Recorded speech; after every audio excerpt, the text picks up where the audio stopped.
Hey, this is Nick Teeter from Frontiers Records, and you're listening to BODS Mayhem Hour. Welcome to BODS Mayhem Hour, your source for all hard rock, heavy metal, new metal, alternative, punk, horror punk, hardcore, rock, and all local bands, with your host, John the Bod, a.k.a.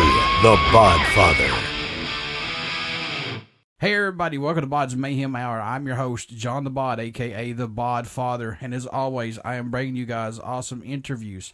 Today, it is an honor and privilege to have Mr. Mick Teeter. He is the General Manager of North America of Frontiers Music SRL. He has a background in multiple aspects of the music industry, such as publicity, sales, artist relations, artist management, and marketing over the last 20 years. Frontiers Music SRL was born in Naples, Italy. Love Italians. Love them, love them, love them. Love their food, love their food. In 1996 by Serafino Perzino. I hope I said that correctly, the last name. This was his passion, and Frontiers Music SRL started out as a distribution company and now is one of the premier independent rock labels in the world, and that's so true. This record label has helped out a lot of folks. So, Nick, man, how's it going? Good, John. Thanks for having me on. I appreciate you giving me the time. Not a problem whatsoever. So let's jump right into this because I know you're a busy man. So when you were going to be part of Frontiers Music SRL, what impressed you the most about being part of one of the premier independent rock labels in the world, if anything, man, jumped out at you? I've been with Frontiers for 7 years now. So I started with them in March of 2011. And I don't know... If you have an encyclopedic mind, you might remember this part, but in that time, they were doing the Whitesnake record Forevermore. Mm-hmm. What If by Mr. Big had just come out. They were doing a solo record from Ralph Sheepers of Primal Fear, and they had a Warrant record in the pipeline, and all this kind of exciting stuff that, for me, as a lifelong hard rock and metal fan, I thought, wow, this is amazing to step right into a situation where I'm going to be working with Whitesnake, Mr. Big, Primal Fear, Warrant, all these awesome bands. It was really exciting to me. So right off the bat, I was way into what they were doing. And then, of course, when I got a little more deeper into the water with them and started learning about some of the European-based acts that I wasn't aware of previously. Eclipse is a great example of a band that wasn't on my radar that I've come to love because they're just so freaking good.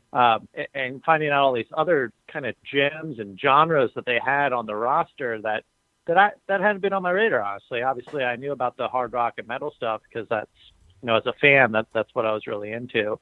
So right off the bat, it was getting to work with these legends whom I loved when I was a kid growing up, and getting to discover all these new bands that weren't on my radar. So it was just terrific from the start. So is this pretty much an overfillment of, oh my God, this band, oh my God, that band?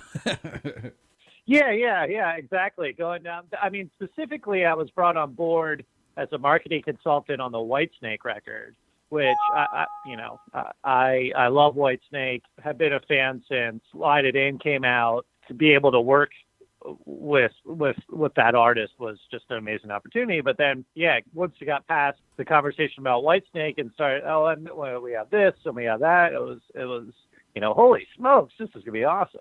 Now, we talked about you have a background in the music industry, such as publicity, sales, artist relations, artist management, and marketing for you. Which was the best you liked, or did it even matter what position you had in the music industry to help out possibly? I don't think I could say, this part was the best. I mean, I'm happy to say that now what I'm doing is my favorite. I don't think anything that's preceded what I'm doing now better. I'm the happiest I've been being able to help run the label's operations in North America and have my fingers in every little aspect of how the business runs. That to me is a very satisfying experience. But, for me, I just wanted to get my foot in the door in the industry back when I first got started post-college. And I didn't care what I was going to be doing. I just wanted to be in the door. And so I was happy to sit there. And now this was in '97. So this is back when interns were still stuffing CDs and envelopes and sending out a lot of faxes and doing stuff like that. Of course, the fax machine is well antiquated, and nobody's really mailing CDs anymore. It's all MP3s or WAV files. But back then, that's what you had to do to get your foot in the door. So I was just happy to be in the door, learning what I could. I fell into the publicity thing by accident. Really, I just happened to be interning for a publicist, and that's just what I was learning. And then I happened to intern for some radio folks too. So I just happened to learn that. And then eventually I got moved into sales. No sales experience, but the guy who ran the company said, "You're going to do sales." I said, "Okay." So everything just sort of kept kind of happening unintentionally.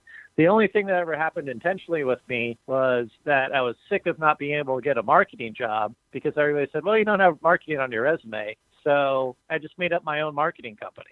And now, and said, that's what I want to do. I'm tired of people not giving me the job because it's not on my resume, so I'll just make up a marketing company and get hired to do it. And things worked out well from there. You mentioned something that was really cool, because when I talked to musicians from back that time period, that's all they talked about was, we got to get a demo out. We've got to get this to the record labels. We got to do this. We got to do that. It was all about getting a record out or a demo. Nowadays, it's like, well, let's send this, MP3 file over. Let's get them to go to our website. It's amazing how the music has changed in the last 10 to 15 years, man. It is. It was really overnight. I mean, it's funny when I'm talking about, hey, when I was in college, I didn't have a cell phone, and somebody in their 20s will look at me like I'm their grandparent, but it really wasn't that long ago. And then 2 years out of college, I had a cell phone because the technology just came on that fast. I can still remember resisting iTunes for a while because I thought, well, that's silly. What do you, I don't understand this. And then overnight, I tried it. I said, oh, I got it. And then just the dominoes fell. So we're going to see that soon, too, with the streamings, the genie's out of the bottle. Everybody's headed that way. I think for hard rock fans and metal fans, what they have to remember is that labels like Frontiers and Metal Blade and Nuclear Blast and Relapse and Napalm and all our brothers and sisters out there doing the metal and hard rock thing for the passion of it, we're never going to stop making CDs and vinyl and all that good stuff as long as the fans want to buy it. Well, you want to buy it, we'll keep making it. But the world as a whole has really moved on to streaming, certainly with the more mainstream stuff. And one thing we run into all the time is, a lot of our fans are saying, oh, streaming's the worst because there's all that stuff out there about the payments. And I think it's a lot of misinformation about how it all works. And really the truth is, what I like to tell people, hey, none of us should be telling anybody else how to listen to their music. We should just be happy that they're listening to the music. So yeah. I'm not going to tell anybody that they have to listen on CD or they have to listen on iTunes or this, that, or other thing.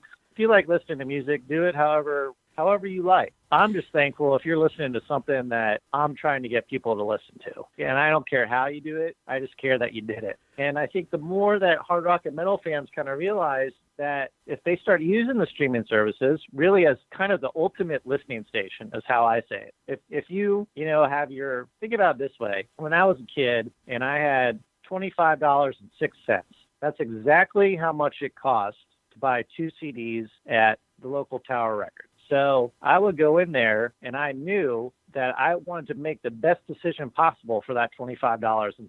I didn't want to take too much of a gamble and be disappointed because then that money was gone, right? Mm-hmm. So you go on the Tower Records to those big listening stations and say, oh, cool. Now I can try it before I buy it and make sure I'm spending my money wisely. And that's all these streaming services are. If you're a physical product fan, use those services to try the music before you buy it. So you're spending your money wisely because we still all want to spend our money wisely, right?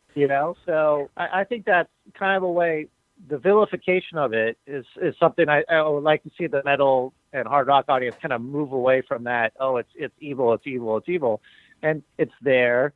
It's not going anywhere, so you might as well take advantage of it. And then you can still support the artist by buying the CDs and the vinyls if you want to, certainly by going to the shows, buying the tickets, buying the T-shirt, all that good stuff. I mean, fans know how artists like to be supported, but it's watching a video on YouTube, streaming a song on Apple Music or Spotify.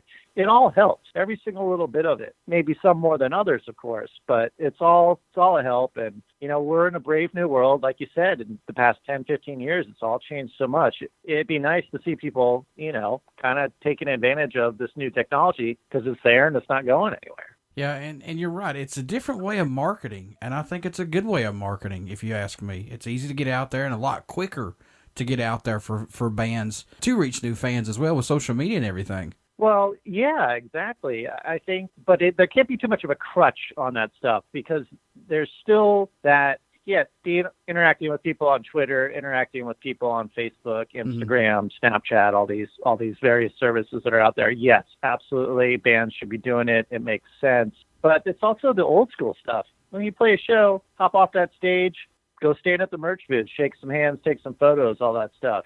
Somebody stops you on the street and recognizes you, and you say, "Wow, man, that's cool," and they want to take a picture. All that kind of stuff. It's still that human interaction. Being out there and hustling, going to your local tattoo parlor, your local record store, all that stuff, leaving flyers for your shows. Don't discount that more, traditional marketing efforts that need to be put out there. It's still like it was back in the 70s, 80s, and 90s. You still have to do that like hard manual labor and get out there and bust your butt, to make it. And it's just now that there's the added element of the social media too, but it can't be social media alone. It's all these factors that still contribute. Shake some hands and kiss some babies. Yes, sir. I had a conversation with an artist last week. We had lunch together, and I said, "Yeah, that's exactly what I said. It's like running for office. You shake some hands and you kiss some babies." It's the politicians do it too. They have their social media campaigns, but then they go out and they meet people and they shake hands. It's literally, you got to do the same thing. Yep, that's exactly right. I agree, because that is a huge, huge imprint and memory for a fan to talk to one of their favorite artists. I mean, they don't know how much that means to a fan.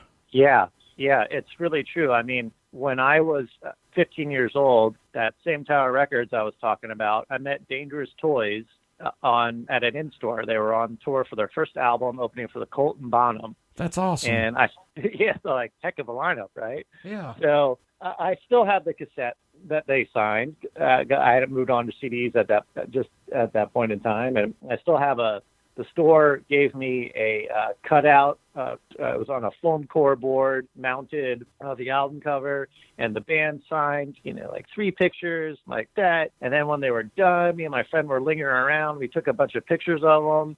And I'll forever remember Dangerous Toys as being that group of really cool guys who were nice to me and my 15-year-old buddy. That stuck with me. I'm 28 years now. So it does. It really leaves a lasting imprint. It's just so true. In your own opinion, Nick, what does Frontiers Music SRL bring to the table for music that other labels may not be doing possibly? Well, what we're doing, sure, we're a home for the iconic artists of the 80s and some from the 70s. Obviously, we worked with Yes and Uriah Heep and Asia and a few others. And then everybody knows we do Whitesnake, Mr. Big, Stropper, Warrant. Yeah, like all these kind of LA Guns, all these bands. But what we're doing now, and we're going to keep doing that stuff as long as those bands want to keep making music and putting it out for people to hear. But what we're doing now is we're really moving on to find the next generation of bands who are going to be as we've labeled it, the new breed of rock and metal bands on the scene. So, these guys from the 80s, eventually they're going to want to retire and not do it anymore. And that's not a criticism of them.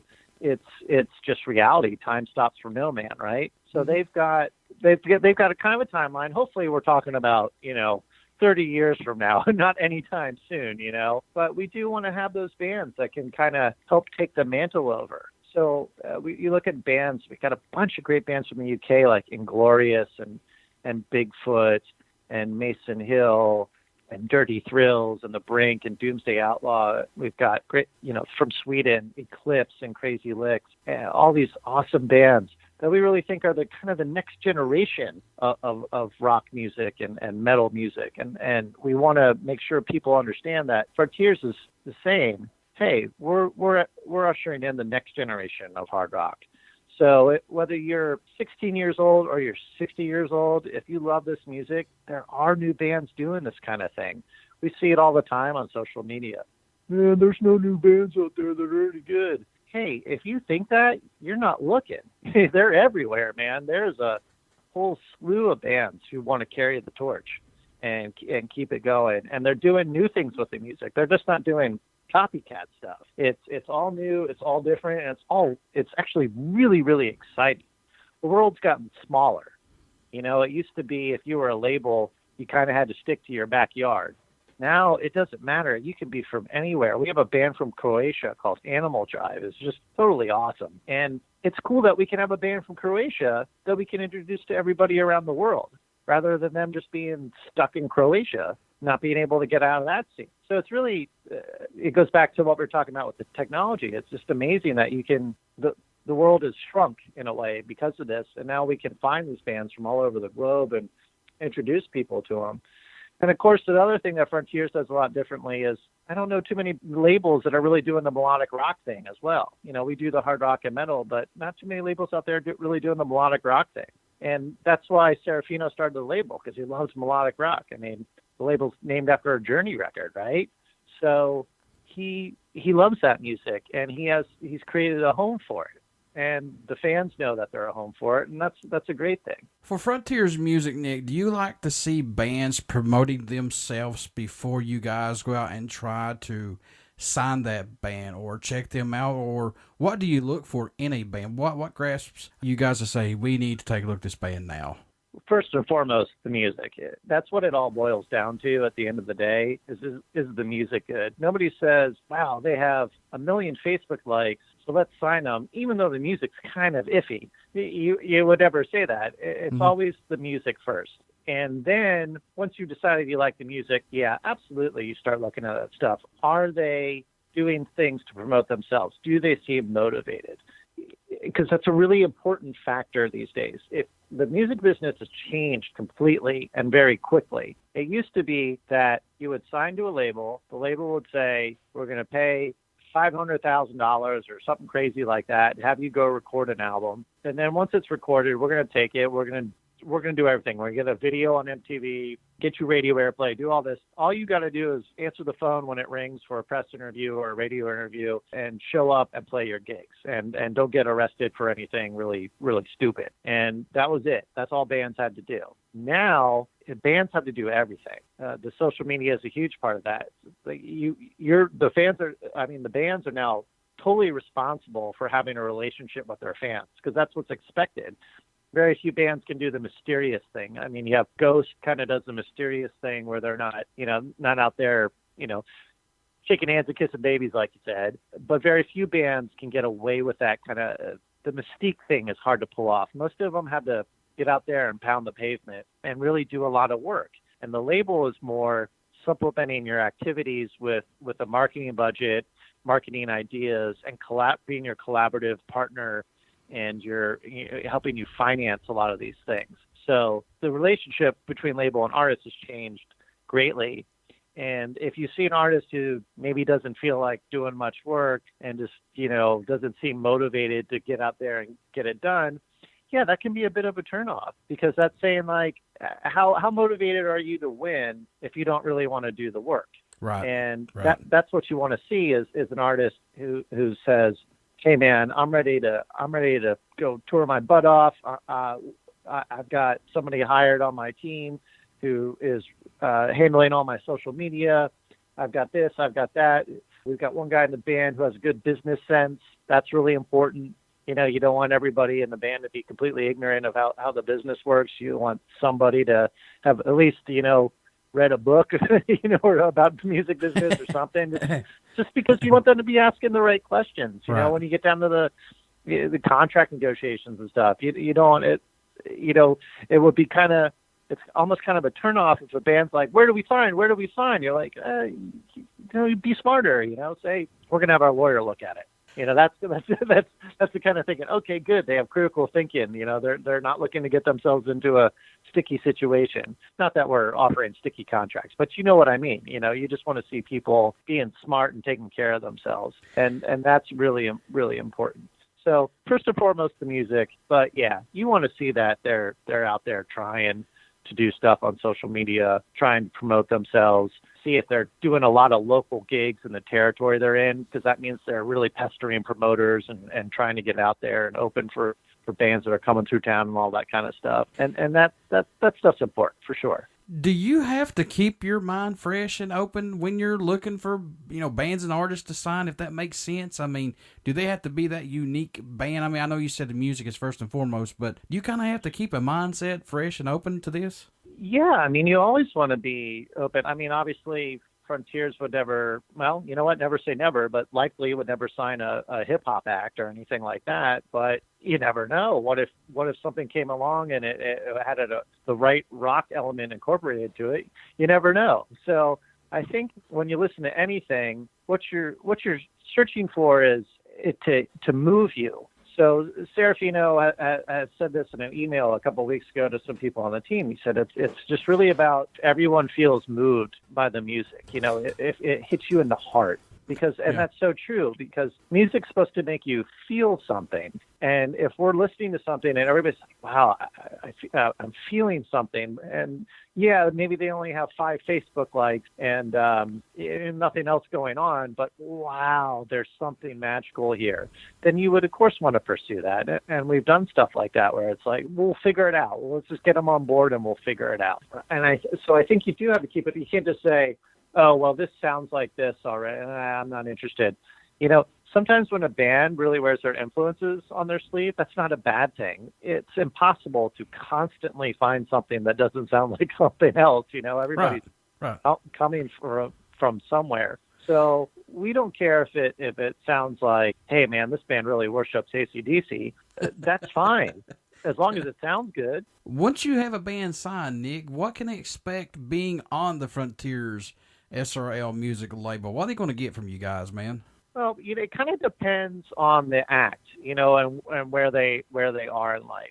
So if it's a brand new band, then things aren't going to happen overnight. There's going to be a lot of talk of strategy, like, hey, okay, let's do a little survey of where you're at with all your goings on right now. Like, do you have a booking? Do you have a manager? Do you need a manager? Because sometimes a brand new band doesn't necessarily need a manager, or maybe they just need a friend of the band who can help them orchestrate things. You say, how's your social media presence? How are you feeling about, your quote unquote look? How many songs do you have in the can? What are you able to do in terms of touring? There's all this laundry list of questions to get through. To say, okay, we got to build a plan. We got to figure out how to get you from point A to point B. And then after we get to point B, how do we get to C, D, E, F, G, and so on and so forth. Now, with a more established band who's got a brand, like when you sign a Striper, you know what you're going to do with Striper. A Striper's going to write a great album, and they're going to deliver it. And then you're going to build out a timeline of how to announce it and promote it and get it out there into the world. So it really just depends on the artist and where they are in life. The developing bands are obviously a lot more hard work because they're just at a different station in life. And like, hey man, this might take us, when we signed Inglorious, it wasn't, hey, well, this will all just happen overnight. We knew, like, hey, this is going to take maybe the 3rd, 4th album before we really start getting somewhere. And those guys are working on their 3rd album right now.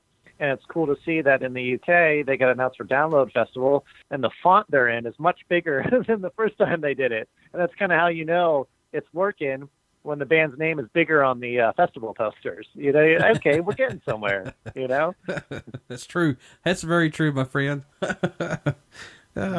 What made you want to work in the music industry? And did you ever want to become a musician, man? Did you want to get up on stage and be like, yeah, I'm the man now?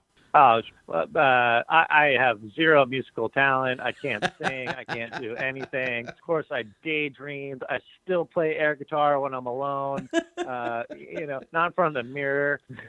But, I had the daydreams, but And I took some guitar lessons in high school, but I was just god awful. And I think truly talented musicians, I think you're just born with it. It's a gift. And so when I had graduated college and was bumming around at the beach with some buddies, and they were all going off to get jobs, I thought, oh shoot, I got to figure out what I'm.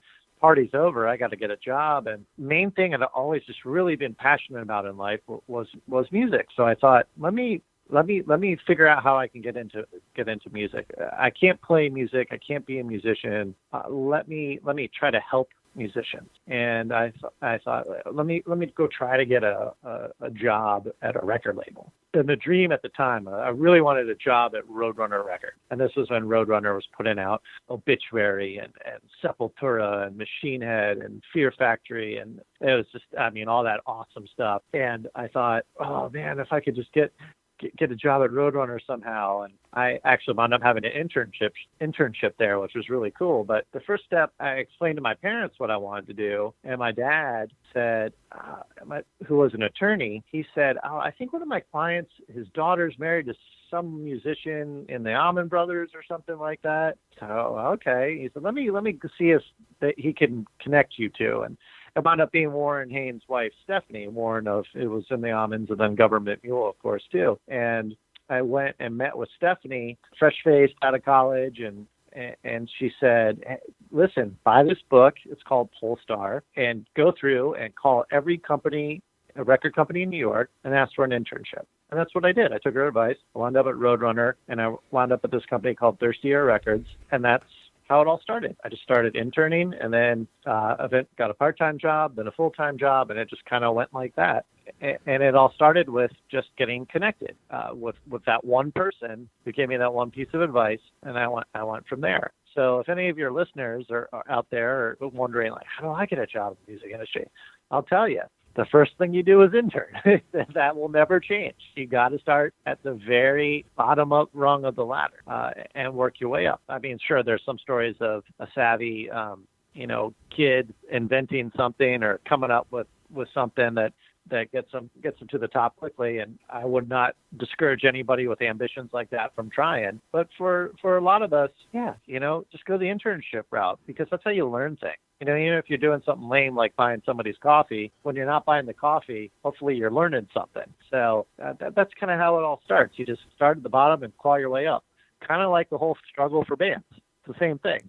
People in the industry have to climb a similar ladder. Has there been a moment or an achievement for you that stands out being part of the company, possibly, man, if anything? I mean, it's funny. You enjoy your moments when an artist, says thank you. This was really great. What we've achieved here. Yeah, I appreciate it so much. Or that moment maybe where you're standing on the side of a stage or in the front row of a stage and watching one of your idols do their thing, and you can't believe you're there. It's all these little moments that kind of add up. I don't really know if I have one or two or even three particular moments that, I would say, oh, that was it. That was the moment. It's ongoing, and it's every day. It just be a little like text message from somebody that says, "Hey man, thank you so much for doing that. That really helped us in a major way." It's all these little battles that you're victorious in on a day-to-day basis that really make it all worth it.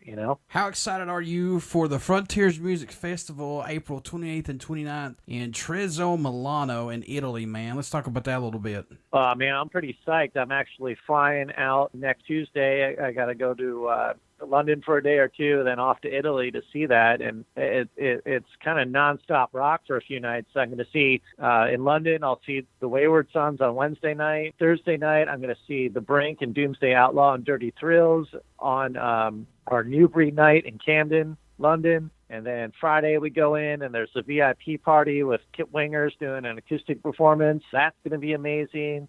And then Saturday and Sunday, it's I get to see Stryper again, which is going to be awesome. I'm going to get to see Yorn for the first time ever.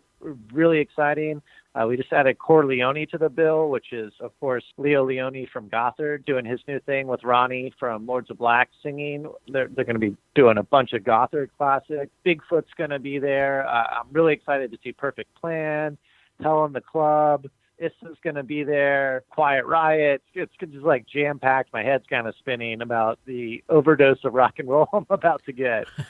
That's a great lineup, if you ask me, honestly. Yeah, and we're working on, because people always say, oh, why can't that be happening in the U.S.? And all I can say right now is we're working on it. We do want to bring this stuff over to the U.S. and have something where people can come and get the same kind of vibe and have a good time and enjoy themselves. So stay tuned for news on that. Nick, how can folks reach out to you guys, submit music if they want to or if they can? Questions that they have to ask you guys, how can they do that? The best bet is to try to message us on Facebook and Instagram and Twitter. And they can also email info@frontiers.it. Now, I will say that we get a ton of submissions, so don't take it personally if we don't answer you. It just means maybe we gave it a look and it just wasn't for us. But, keep at it and keep on trying. Before I let you go, good sir, would you care to do a promo for the show? Oh, absolutely. Hey, this is Nick Teeter from Frontiers Records, and you're listening to BODS Mayhem Hour. Everybody stick around. We got some great music coming up, and you only hear these interviews right here on BODS Mayhem Hour and BODS Mayhem Radio Network. We are a proud supporter of Frontiers Records and their clients. So, Nick, keep up the good work, my friend. Thanks, John. I appreciate you giving me the time. Now you're the golden.